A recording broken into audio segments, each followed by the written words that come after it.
얘들아 교과서 130페이지 펴라. 129페이지 먼저 펴보세요.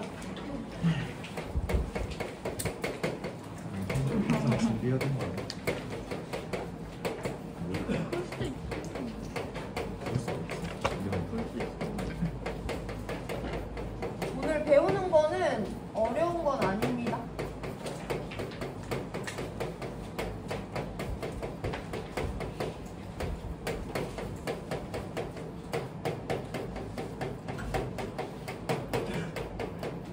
일단 오늘 새로운 거 들어가기 전에 지난 시간에 배운 내용 복습을 할 건데 우리 이번 단원에서 크게 두 가지 흐름 배웠거든요. 일단 전자쌍 반발 이론에 따라 분자의 구조를 설명할 수 있어야 되죠. 그러면 중심원자를 찾아서 걔 주변에 전자쌍이 몇 개인지 비공유가 있는지 다중결합이 있는지에 따라서 몇 개 방향으로 나눠지는지를 먼저 판단을 하셔야 돼요. 2개면 반대방향, 3개면 평면 삼각형의 꼭지점, 4개면 삼연체의 꼭지점을 향하죠. 그 다음에 분자의 극성 판단했어요. 분자의 극성은 누구의 값만 구하면 돼. 일단 누구의 값만 구하면 돼? 분자의 쌍극자 모멘트가 0인지 아닌지만 구하면 되지. 그래서 0이면 무극성 분자, 0이 아니면 극성 분자라고 나눠서 우리가 설명을 하고 있잖아요. 걔네들을 나누는 이유는 걔네들이 서로 다른 성질을 보이기 때문에 그 성질을 이용하기 위함이거든요. 그래서 교과서 130페이지로 넘어가서 성질 3가지 밑줄 치고 설명드립니다.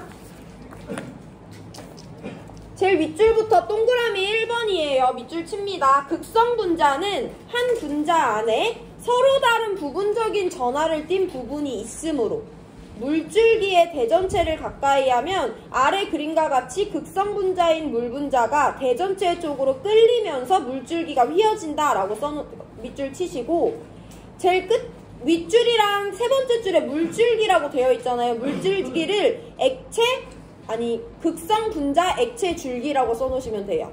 극성 분자 액체 줄기라고의 대표로 물줄기가 나온 거예요. 물 H2O는 대표적인 극성 분자고요. 극성을 띠는 분자를 액체 상태로 떨어뜨릴 때 거기다 대전체를 가까이 하면 그 액체 줄기가 대전체 쪽으로 끌립니다. 그 밑에 줄 윗줄을 찔게요. 계속 동그라미 1번 내용입니다. 대전체가 띄고 있는 전하의 종류에 관계없이 H2O 극성 분자는 대전체 쪽으로 끌려간다. 밑줄 치시고. 대전체가 뭐예요? 대전체 이따가 설명드릴게요. 자, 2번째 동그라미예요. 제일 밑에서 5번째 줄. 극성 물질은 극성 용매에 잘 용해되고 무극성 물질은 무극성 용매에 잘 용해된다. 이게 2번째 동그라미. 1번 동그라미, 2번 동그라미 중요합니다. 그 바로 밑에 3번 동그라미. 분자량이 비슷한 물질은 분자의 극성이 클수록 녹는 점이나 끓는 점이 높다까지 밑줄 치시고, 3번은 그냥 그렇구나 하고 넘어가시면 되고요. 우리 오늘 1번, 2번에 대해서 살펴보고 문제를 풀 건데, 일단 실험 결과와 연결지어서 설명을 해볼 건데, 너네 뷰렛 뭔지 알아 몰라? 뷰렛 엄청 긴 유리기구고 여기에 꼭지가 달려있거든? 그래서 여기다 액체를 담아놓고 내가 꼭지를 열면 액체가 나와. 다시 닫으면 액체는 문이 잠겨요. 이렇게 생긴 뷰렛이라는 도구가 있는데, 내가 여기다가 H2O를 리퀴드 상태로, 쉽게 말해서 물이죠. 물을 채워놓을 거야. 그럼 내가 여기서 꼭지를 열면 누가 쪼르르 나오겠어? 물이 쪼르르 나오는 거다. 근데 이 얘네들 물이 나오는 경로상에다가 내가 누구를 갖다 댈 거냐면 대전체라는 물질을 갖다 놓을 거예요. 대전체는 어렵게 받아들이실 거 없고 그냥 전하를 띄게 만들어 놓은 물질이야. 전하를 띄는 거야. 그래서 전하는 마이너스를 띌 수도 있고 플러스를 띌 수도 있는데, 우리 일단은 마이너스 전하를 띄는 대전체를 가지고 실험을 할 거야. 그때 내가 대전체를 갖다 놓고 여기다 물을 틀 거예요. 그럼 물이 대전체 가까이 이렇게 똑똑똑똑 떨어질 거 아니야. 그때 결과를 예측을 해볼 거야. 물이 그냥 일자로 떨어질 수도 있고요. 대전체 쪽으로 끌릴 수도 있고요. 대전체랑 멀어져서 떨어질 수도 있어요. 보통의 물은 일자로 떨어지긴 하잖아. 이때 대전체랑 어떤 관계가 있는지를 우리가 물분자를 분석해서 살펴볼 건데, 물분자를 조금 다른 방법으로 그려볼게요. 보통 미키마우스라고 표현을 하는데, 산소가 104.5도의 각도로 서로 다른 수소들과 결합을 하고 있잖아. 그래서 물을 미키마우스라고 불러서 우리가 공부하기도 하거든요. 이 H2O라는 애가 있는데, 얘 분자를 한 번 더 분석을 해보면 수소와 산소 사이에 단일 공유결합 하나, 수소와 산소 사이에 단일 공유결합이 하나 있죠. 2개의 극성결합은 모두 다 산소 쪽으로 결합의 쌍극자 모멘트가 발생해요. 그래서 이 2개는 상쇄될 수 있어 없어? 없잖아. 해서 분자 안에서 H2 안에서 산소 쪽에 전자가 치우쳐져 있으니까 부분적인 음의 전하를 띠는 부분, 수소 쪽에 부분적인 양의 전하를 띠는 부분이 몰려 있어요. 그래서 우리가 얘가 극성 분자라는 걸 다시 한 번 더 본질적으로 접근해보면 극성 분자라는 건 뭔가가 치우친 분자라는 거잖아. 얘를 보면 내가 이렇게 그렸지만 위쪽으로 무슨 전하가 치우쳐져 있고 음의 전하가 치우쳐져 있고 아래쪽으로 무슨 전하가 양의 전하가 치우쳐져 있으니까 이 분자 안에는 전하가 고르게 퍼져 있는 거야? 치우쳐져 있는 거야? 치우쳐져 있으니까 극성 분자라고 받아들일 수가 있겠죠. 내가 이렇게 생긴 물 분자가 수없이 많이 들어있는 뷰렛에 꼭지를 열었대. 그럼 물 분자가 똑똑똑하고 떨어질 건데 이렇게 떨어지다가 내 옆에 누가 있어? 음의 전하를 띠는 대전체가 있잖아. 그럼 얘네들이 어떻게 행동할지를 한번 생각해보세요. 이 분자는 극성 분자예요. 분자 안에 음의 전하를 띠는 부분과 양의 전하를 띠는 부분이 분명히 있습니다. 그러면 음의 전하를 띠는 산소인 부분과 양의 전하를 띠는 수소인 부분이 있는데 내 옆에 음의 전하를 띠는 대전체가 있대. 음의 전하는 누가 좋아하고 양이 좋아하고 누가 싫어해? 음이 싫어하잖아. 그럼 물 분자가 어떻게 배열되겠어? 이대로 그냥 떨어지는 게 아니고요. 물 분자 안에서 양의 전하를 띠는 수소 부분은 음을 좋아하니까 음을 바라보려고 하고 음의 전하를 띠는 산소의 부분은 음을 싫어하니까 최대한 멀어지려고 해. 해서 음의 전하를 띠는 부분은 대전체의 반대쪽을 바라보고요. 양의 전하를 띠는 수소 쪽이 대전체를 향하도록 배열이 될 수밖에 없어. 이 흐름을 먼저 이해하셔야 돼요. 그러면 이제 얘네들이 이렇게 떨어지면서 얘네 사이에 뭐가 작용하겠어? 양의 전하를 띠는 애들과 음의 전하를 띠는 애들 사이에는 인력이 작용하죠. 그래서 정전기적 인력에 따라 물 분자가 그냥 떨어지는 게 아니라 대전체 쪽으로 휘어서 인력이 작용해서 휘어서 떨어질 수밖에 없는 거예요. 이 흐름을 이해하셔야 됩니다. 물뿐만 아니라 극성 분자 안에는 분자 안에 음의 전하가 치우친 부분과 양의 전하가 치우친 부분이 있다. 내가 그래서 얘네 경로상에다가 대전체 음의 전하를 띠는 부분을 갖다 대면 양의 전하를 띠는 부분이 음의 쪽을 바라보게, 음의 전하를 띠는 쪽이 음의 전하랑 반대편을 바라보게 분자가 배열이 되고, 그럼 얘네 사이엔 자연스럽게 인력이 작용해서 이끌릴 수밖에 없는 거야. 우리 한번 반대쪽 방향을 살펴보면서 여기를 이해했는지 한번 볼 건데, 그러면 여기 이번에는 내가 물을 떨어뜨릴 건데 이번엔 플러스 전하를 띠는 대전체를 갖다 대 볼게요. 플러스 전하를 띠는 대전체를 갖다 대 놓고 내가 뷰렛을 열어서 물을 떨어뜨릴 거야. 그럼 이번에 물은 일자로 떨어질까, 대전체 쪽으로 이끌릴까, 대전체 반대쪽으로 멀어질까? 어떻게 될까? 일자로 떨어진다. 손 들어봐. 없고 대전체 쪽으로 휘어진다. 대전체 반대쪽으로 휘어진다. 손을 들다 마라. 한번 볼게요. 물을 틀었어. 근데 이번에 내 경로상에 가까운데 누가 있어? 플러스 전하를 띠는 대전체가 있잖아. 그러면 일단 물 분자의 배열이 그냥 원래대로 자유롭게 떨어져 물 분자의 배열이 바뀌겠어? 바뀌겠지. 어떻게 바뀌겠어요 이번에는? 플러스 전하는 누가 좋아하고 마이너스가 좋아하고 누가 싫어하니까? 플러스가 싫어하니까 물 분자가 떨어지는데 이번에는 음의 전하를 띠는 산소가 대전체 쪽을 바라보고 양의 전하를 띠는 수소 쪽이 대전체랑 멀어지게 배열이 되는 거야. 그래서 음의 전하를 띠는 산소가 대전체 쪽을 향하고 양의 전하를 띠는 수소 쪽이 대전체 반대편을 향하게 배열되는 것을 자연스럽게 받아들이셔야 돼요. 그럼 이번에 이 물 분자와 대전체 사이에는 무슨 힘이 작용해? 이번에도 마찬가지로 음과 양이 만났기 때문에 정전기적 인력이 작용할 수밖에 없죠. 그래서 물 분자는 이번에도 대전체 쪽으로 이끌려서 떨어집니다. 해서 극성 분자 안에 음의 전하를 띠는 부분과 양의 전하를 띠는 부분이 분명히 치우쳐져 있는 극성 분자가 떨어지고 있는데 거기 경로상에다가 내가 전하를 띠는 대전체를 갖다 댈 거야. 그럼 얘가 플러스 전하든 마이너스 전하든 배열의 변화가 있겠죠? 플러스 전하를 띠는 애를 갖다 대면 플러스는 플러스를 싫어하고 마이너스는 플러스를 좋아하잖아. 그럼 얘 배열 바뀌어야 돼? 안 바뀌어야 돼? 바뀌어야 되지. 스스로 배열을 바꿔요. 어떻게 바꾸냐? 대전체를 바라보는 쪽이 마이너스가 되도록 분자의 배열을 스스로 회전시켜서 바꿉니다. 그럼 결국엔 얘네 사이에 뭐가 작용하니까? 인력이 작용하니까 극성 분자는 대전체 쪽으로 이끌릴 수밖에 없어요. 이렇게 떨어지고 있는 분자에다가 내가 이번에 음의 전하를 띠는 대전체를 갖다 댔어? 그러면 얘네 둘이 떨어질 때 나 마이너스 띄는 대전체 만났네? 그럼 분자 배열이 어떻게 돼야 돼? 양의 전하를 띄는 부분이 대전체를 바라보고 음의 전하를 띄는 부분이 대전체랑 멀어질 수 있도록 분자의 배열이 바뀌겠죠? 그럼 이번에도 얘네 사이에 뭐가 작용하니까? 정전기적 인력이 작용하니까 얘네들은 서로 인력이 작용해서 대전체 쪽으로 휘어지게 된다라고 설명하시면 됩니다. 자, 그러면 쉽게 생각해 볼 건데 내가 여기 분자를 떨어뜨릴 건데 얘는 무극성 분자야. 무극성 분자는 정의 자체가 분자 안에 전하가 치우친 데가 있어 없어? 없어. 전하가 골고루 퍼진 데거든? 특정 부분이 마이너스 전하를 띄거나 특정 부분이 양의 전하를 띄는 게 아니라 전하가 골고루 퍼져 있다고 받아들이시면 돼요. 그럼 이 무극성 분자는 대전체랑 상관이 있어 없어? 대전체는 전하를 띄는데 얘는 전하를 띄지 않지. 그럼 얘는 얘랑 상관이 없잖아. 그럼 배열이 바뀔 일이 있어 없어? 없어. 그럼 인력이나 반발력이 작용할 일도 없잖아요. 그래서 내가 만약에 얘네 지우고 뷰렛에다가 무극성 분자 CCl4라는 애를 액체 상태로 채워놓고 꼭지를 열어서 CCl4를 떨어뜨릴 거야. 근데 여기다가 마이너스 전하를 띄는 대전체를 갖다 대놨어. 꼭지를 열었을 때 이 무극성 분자는 일자로 떨어진다, 대전체 쪽으로 휘어진다, 대전체 반대쪽으로 휘어진다를 설명하셔야 되는데 이 무극성 분자는 대전체랑 상관관계가 있다 없다? 전하를 띄지 않으니까 음의 전하랑 아무 상관이 없거든요. 그럼 분자의 배열이 바뀔 일이 있다 없다? 없다. 정전기적 인력이나 반발력이 작용할 일이 있다 없다? 없다 해서 무극성 분자는 대전체 쪽으로 휘어지지 않고 그냥 중력에 따라서 일자로 떨어지는 거예요.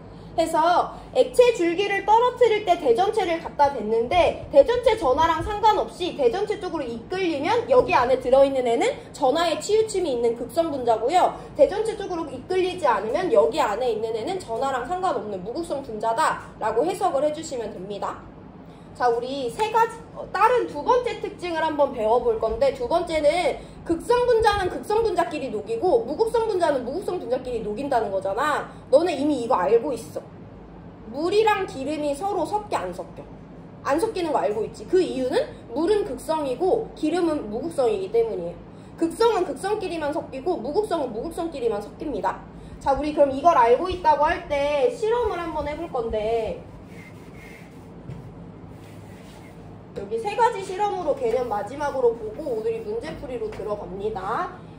여기에 A라는 액체가 들어있고요. 여기에 B라는 액체가 들어있고요. 여기에 C라는 액체가 들어있고 여기 각각의 경로상에다가 내가 대전체를 갖다 댈 거야.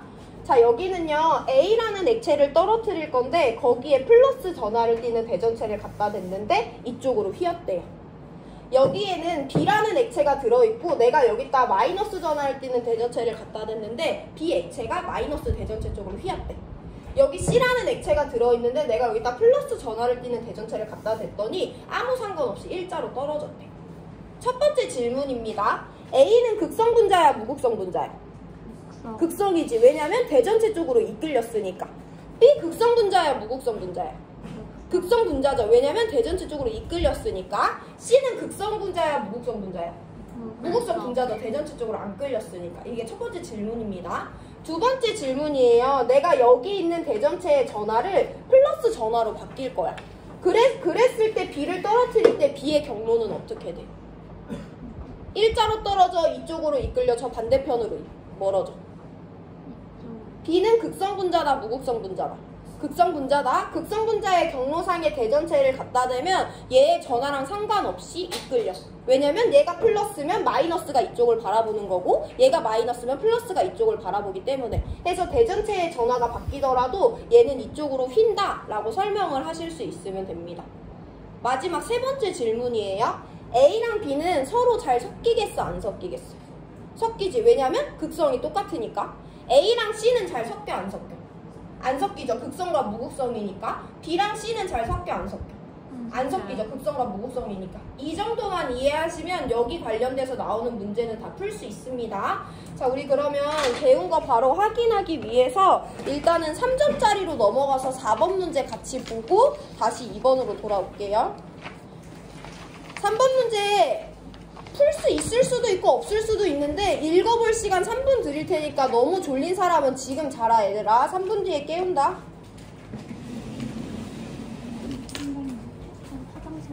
왜? 저 배가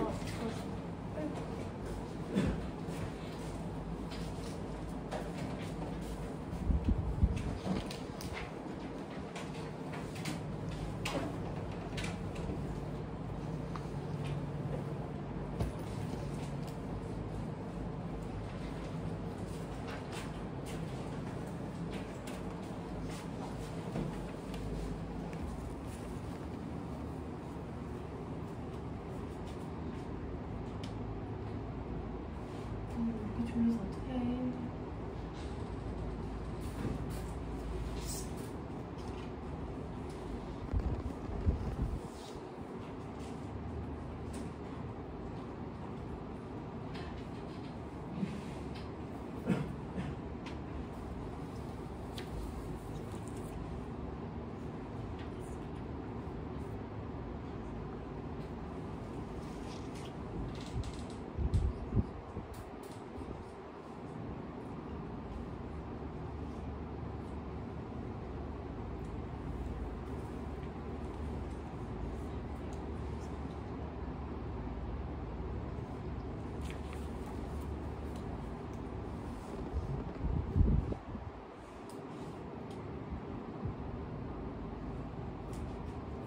주변에 자는 사람 한 번씩만 깨워주자.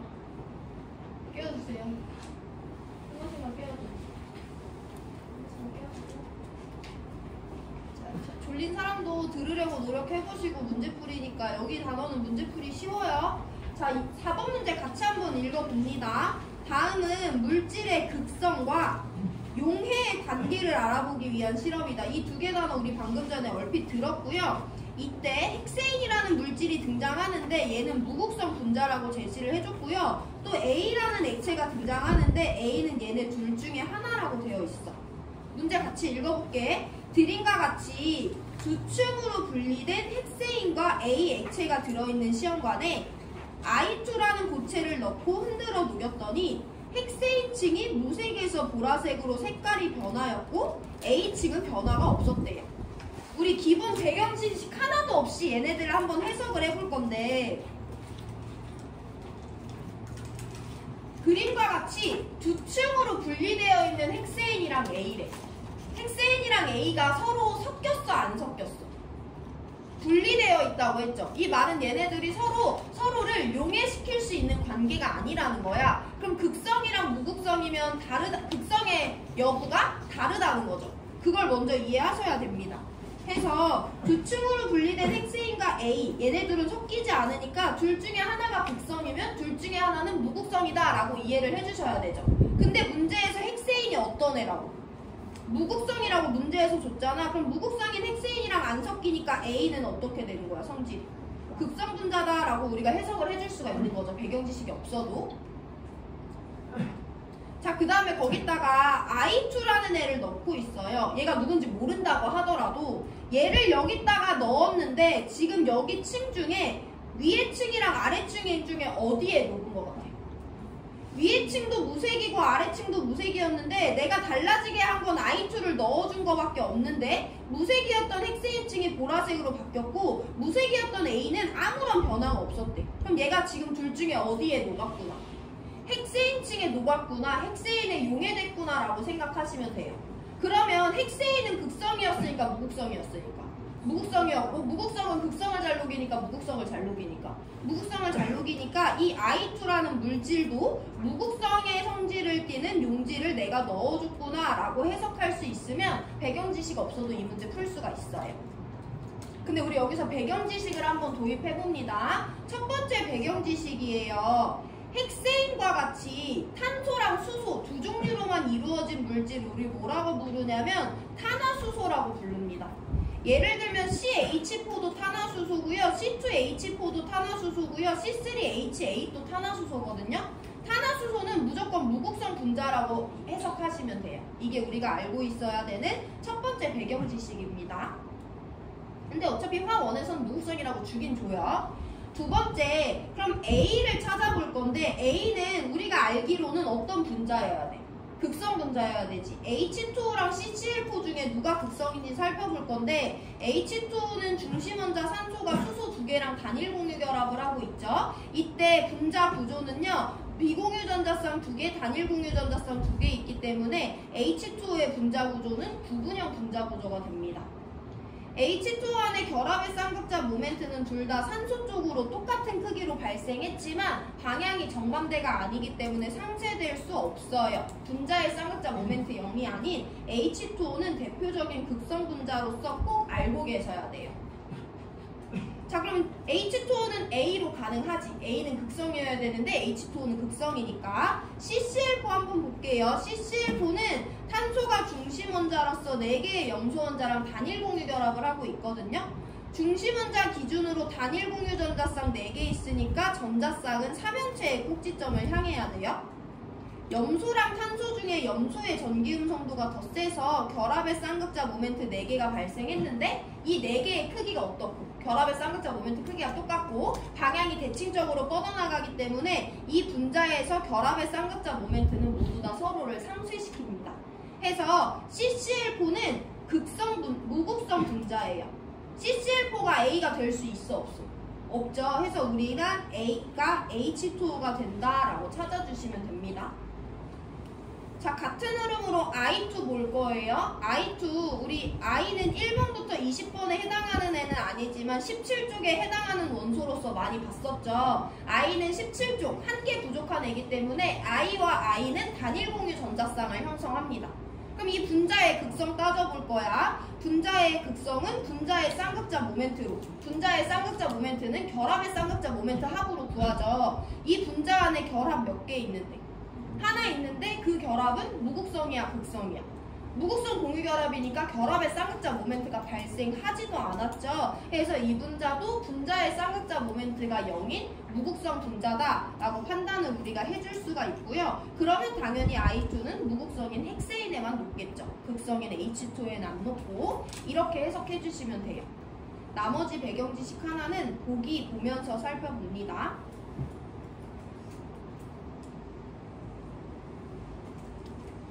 자, 기억. I2는 A, H2O보다 헥세인을 더 잘 용해된대. I2는 극성이야, 무극성이야? 무극성이야? 그럼 극성에 잘 용해돼, 무극성에 잘 용해돼? 무극성에 잘 용해되죠. 그래서 물보다 헥세인에 잘 용해되는 게 맞아요. 그럼 우리 이걸 조금 더 다른 말로 바꿔볼 건데 I2의 용해도는 A와 헥세인 중에 어디서 더 크다? 용해도가 헥세인에서 더 크다라는 식으로 표현이 될 수도 있어요. I2가 어디에 더 잘 녹는다 보다 I2의 용해도는 물보다 헥세인에서 더 크다라고 표현될 수도 있습니다. A, CCl4 될 수 있어 없어?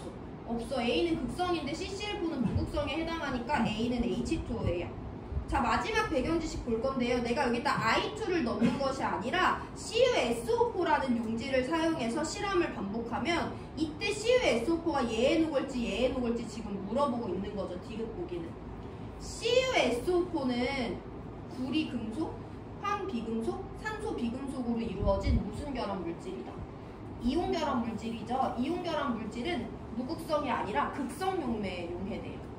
공유결합 물질은 어떤 게 생기는 거에 따라 공유결합 물질에는 극성인 분자가 있고 무극성인 분자가 있죠. 극성 분자는 극성에 잘 용해되고 무극성은 무극성에 잘 용해되는데 이온결합 물질은 다 안에 양이온과 음이온, 전하가 서로 다른 부분이 존재하잖아요. 이온결합 물질은 극성 용매에 더 잘 용해되기 때문에 헥세인보다 A에 더 잘 용해되는 것이 맞다라고 받아들여 주시고 앞으로 인지하시면 됩니다. 그래서 기억 디귿 맞는 정답 3번 골라주시면 돼요. 시간 2분 드릴 건데 이 문제 다시 한번 쭉 정리해보시고 질문 있는 사람 하시고요. 넘어갈 수 있으면 2점짜리 10번 문제 풀어보세요. 2분 시간 드립니다. 야, 혹시 자기 6반인데 C타입 충전기 있는 사람? 저희 반에 있구나. 나도 교무실에 있어. 저희 아무 수업 없어요. 진짜? 그럼 그거 좀 갖다 주라, 민규가.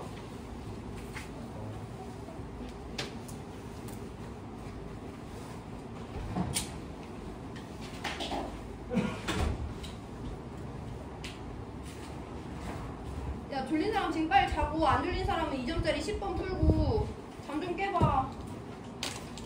어떻게 하라고 그래?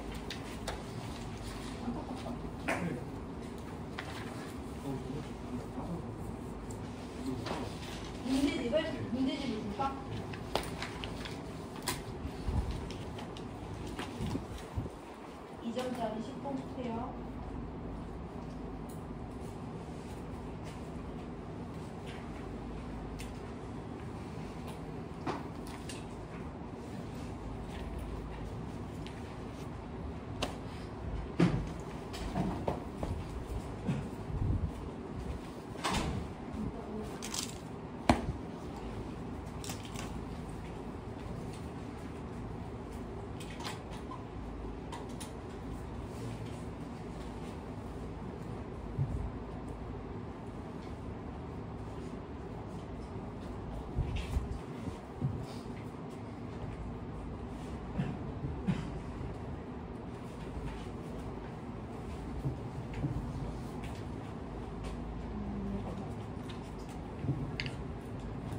충전해야 되니까 내 몸의 각도가 좀 이상해도 너네가 이해할 수 있도록 해.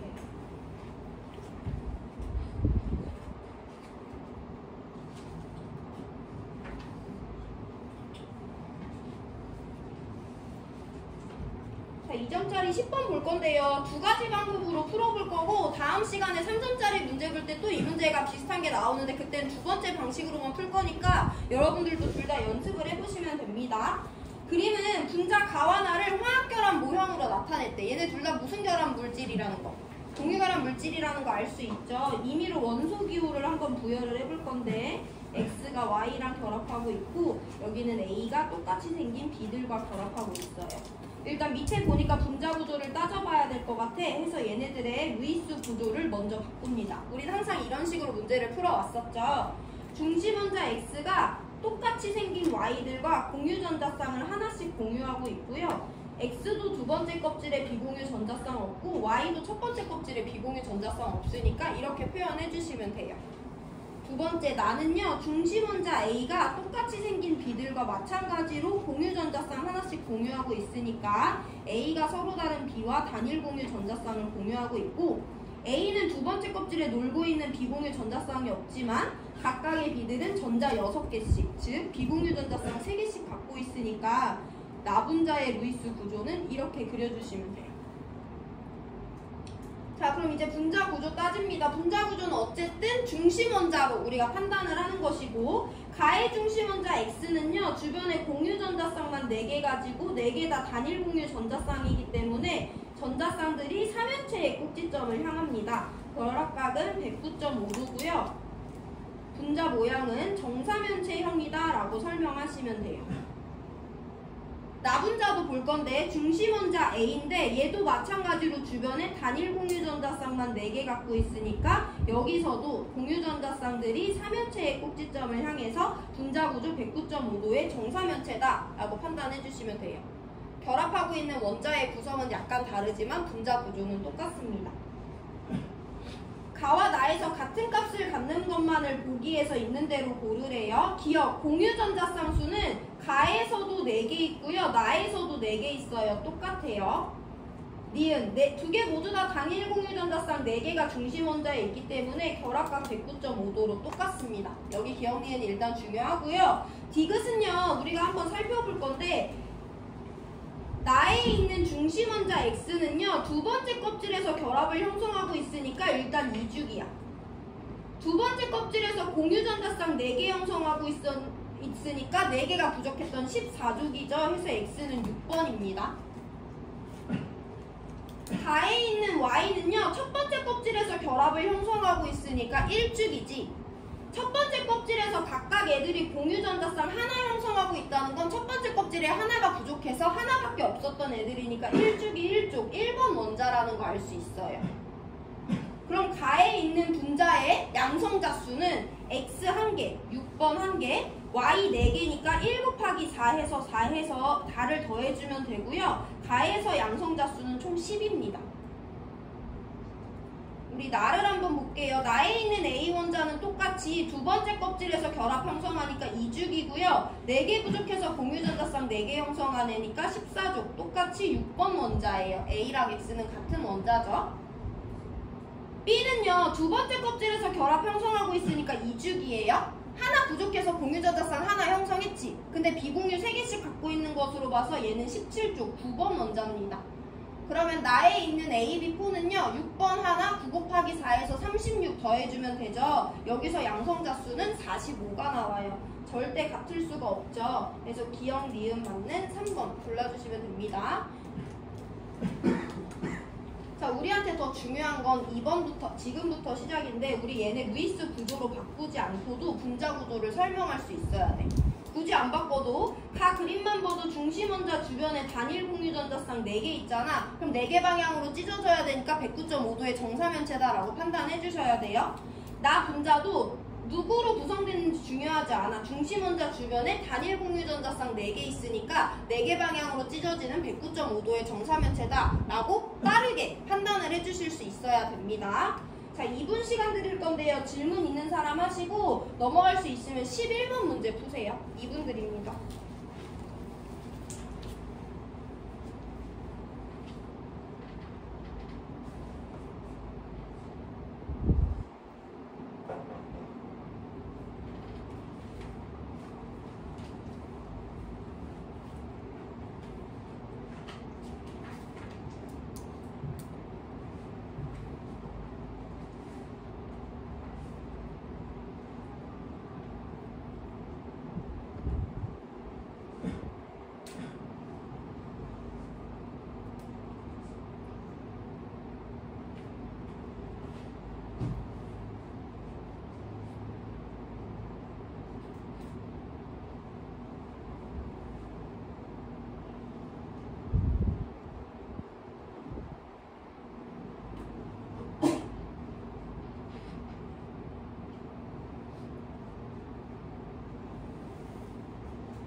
같이 볼게요. 분자 가나다의 구조식을 나타냈대. 이때 X와 Y는 각각 수소와 플루오린 둘 중에 하나고 가에서 산소는 부분적인 양전하를 띈다는 힌트가 나와 있어요. X와 Y가 묶인 이유는 하나예요. 얘도 공유전자쌍 하나, 얘도 공유전자쌍 하나 형성하는 애기 때문에 X가 하나 형성했고 Y가 하나 형성한 것만으로는 H랑 F가 누군지 알 수 없어요. 그래서 가 분자를 보면서 우리가 한번 따져볼 건데, 가 분자를 보면 가 분자에서 산소가 부분적인 양전하를 띈다고 했잖아 얘들아. 가 분자를 보면 산소가 양옆에 똑같은 애들과 단일 공유전자쌍을 형성하고 있어. 그러면 여기서 경우의 수는 딱 두 개가 나오는데, 첫 번째 전기음 성도가 5보다 X가 클 수가 있죠. 두 번째 전기음 성도가 5가 X보다 클 수가 있어요. 이때 발생하는 결합의 쌍극자 모멘트를 보면, 만약에 산소보다 플루오린의 X의 전기음 성도가 크다면 이 결합의 쌍극자 모멘트도 이 결합의 쌍극자 모멘트도 각각 X쪽으로 발생하지. 그러면 산소는 계속 전자를 어떻게 하고 있으니까? 뺏기고 있으니까 부분적인 양의 전하를 띈다는 것을 설명할 수가 있어요. 근데 만약에 산소가 X보다 전기음 성도가 크다고 한다면 이 결합의 쌍극자 모멘트도 각각 산소 쪽으로 발생하거든? 그럼 이때는 산소는 부분적인 무슨 전하를 띠는 거야? 음의 전하를 띠는 거니까 우리가 받은 자료랑 부합한다 안 한다? 부합하지 않는다 해서 우리는 1번 경우의 수로 문제를 풀어줘야 되는 거고, 산소보다 X의 전기음 성도가 커요. 여기서 하나 알고 있어야 될 건, 우리가 1번부터 20번의 비금속을 다루는데 그 중에 수소는 전기음 성도가 매우 작은 편에 속합니다. 수소는 산소보다 전기음 성도가 쓸 수 없어요. 이 우주상에서 플루오린 다음이 산소예요. 2등입니다. 그래서 산소보다 전기음 성도가 X가 크다는 이유로 우리는 X가 2주기 17쪽에 해당하는 플루오린이 된다라고 설명할 수 있어야 돼요. 앞으로. 산소보다 전기음 성도가 큰 애는 플루오린밖에 없습니다. 그래서 X는 수소가 아니라 플루오린이기 때문에 각각 비공유전자쌍을 3개씩 가지고, 산소도 비공유전자쌍 2개 갖는 애예요. 그럼 Y가 수소가 되겠지. 그 다음에 여기도 비공유전자쌍 그려주고, 여기도 비공유전자쌍 그려주고, Y는 수소기 때문에 비공유전자쌍이 없습니다. 첫 번째, 이 힌트를 이용해서 O와 X의 전기음 성도를 비교할 수 있어야 되고, O보다 X가 전기음 성도가 작다라는 것은 X가 산소보다 센 플루오린이다, 수소가 될 수 없다라는 흐름으로 자료 해석해 주시면 충분할 것 같아요. 기억 보기 봅니다. 전기음 성도는 X가 5보다 커야지 가에서 부분적인 양전하를 산소가 띈다는 것을 설명할 수 있었어요. 그럼 니은 나에서 Y는, 내가 아까 말했잖아. 수소는 대부분의 비금속보다 전기음 성도가 작다고. 얘가 수소고 얘가 산소야. 당연히 Y보다 산소의 전기음 성도가 셉니다. 그럼 나분자에서 결합의 쌍극자 모멘트 2개는 모두 다 산소 쪽으로 발생을 하게 되고요. 전자를 상대적으로 뺏기고 있는 Y는 부분적인 양의 전하, 산소가 부분적인 음의 전하를 띠게 되기 때문에 니은은 틀렸어요. 이거 보시면 똑같은 원자더라도 자기보다 센 애를 만나면 양의 전하를 띠기도 하지만 자기보다 약한 애를 만나면 음의 전하를 띠기도 하는구나 라는 걸 한 번 더 확인할 수 있고요. 디귿, 결합 각을 따지래요. 나랑 다 바로 봅니다. 나의 중심 원자 산소고요. 주변에 단일 공유전자쌍, 비공유전자쌍 2개 있어요. 이런 경우에 104.5도의 구분형이 된다라는 거 우리 이제 자동으로 출력이 돼줘야 되고요.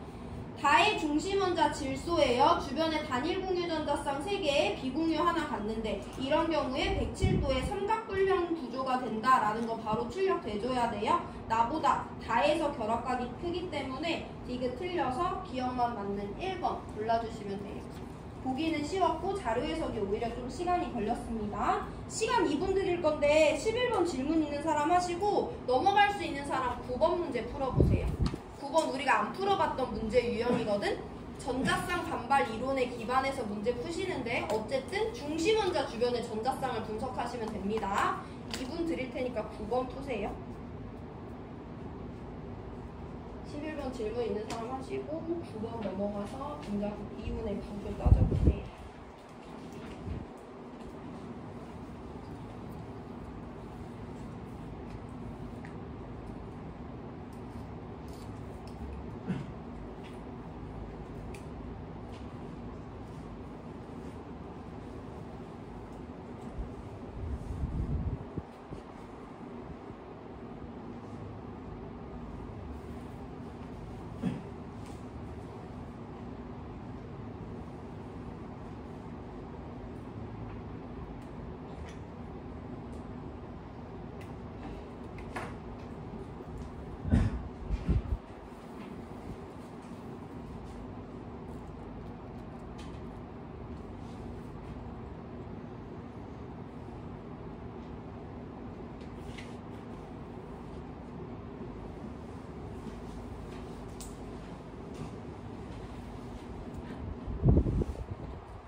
없더라. 깨네 언니? 민소리 깼네? 지민이는 언제 깼는데? 안 잤어? 네 자리로 오지. 네 자리가 더 시원하잖아. 아 잠이 안 깨는구나. 깼네요. 아 여기가 더 시원한지 거기가 시원한지 모르겠다고? 덥다. 습하다 날씨가. 9번 문제 볼게. 9번 우리가 어디서 봤던 이온들이라고 생각이 들 수도 있는데요. 일단 이런 애들 있잖아. X 하나 H 3개로 이루어졌는데 1가 전하 양전하를 띈대. Y 하나 H 4개로 이루어졌는데 1가 양이온을 띈대. 우리 이런 거 원자 여러 개로 이루어진 이온이라고 해서 다원자 이온이라고 부른다. 옛날에 한번 들어봤어요. 그 이름을 몰라도 되긴 하지만 어쨌든 이온 가와 나의 루이스 전자점식을 나타내줬고요. 얘네들의 구조를 밝혀내야 돼. 어쨌든 공유결합 물질의 구조는요. 이온이든 분자든 전자쌍 반발 이론으로 설명을 해줘야 됩니다. XH3라는 이온이 있어요. 그러면 얘의 구조를 설명하기 위해서 제일 먼저 찾아줘야 되는 애 누구야? 중심원자지. 그 다음에 중심원자 주변에 전자쌍을 분석하면 되잖아요. XH3 플러스에서 중심원자 누구야? 중심원자? X지. X 주변에 전자쌍이 몇 개 있어 얘들아?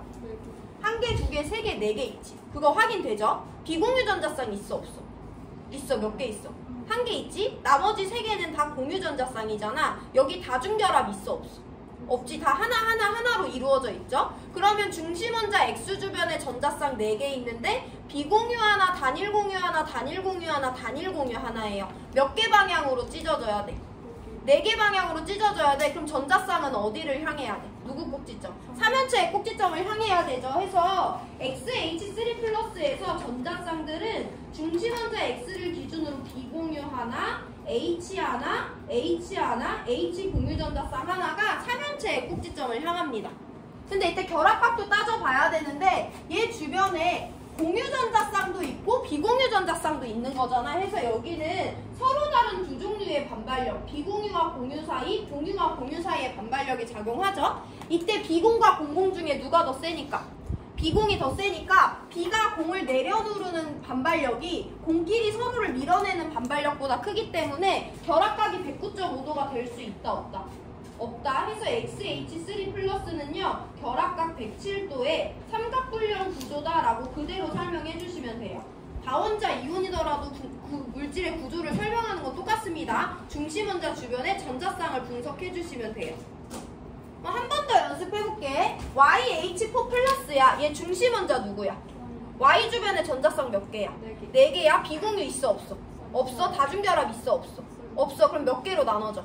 4개로 나눠지니까 전자쌍은 어디를 향한다? 3연체의 꼭지점을 향하는 건 똑같아요.